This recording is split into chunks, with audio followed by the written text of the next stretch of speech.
కొంచెం రన్నింగ్కి అలసిపోతున్నాం, స్ట్రెంగ్త్ లేదు. బాగా తినాలి నువ్వు. రోజుకి 6 కిలోమీటర్లు వెళ్ళాలి. ఎన్ని డబ్బులు ఖర్చు అవుతున్నాయి? అవసరమా కన్నమ్మా? హే, పిల్లల ముందు డబ్బుల గురించి మాట్లాడతావు? కన్నమ్మ నువ్వు వెళ్ళి నేను ఇస్తాను. అయినా అంత పెద్ద దూరం కాదులే నాన్న, నేను నడుచుకుంటే వెళ్ళగలను.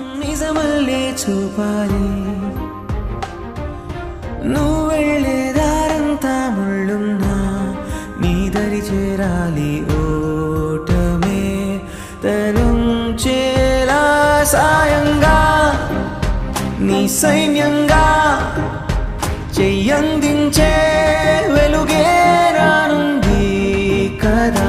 ధైర్యంగా అడుగే ఇంకా నీ కై నిలిచే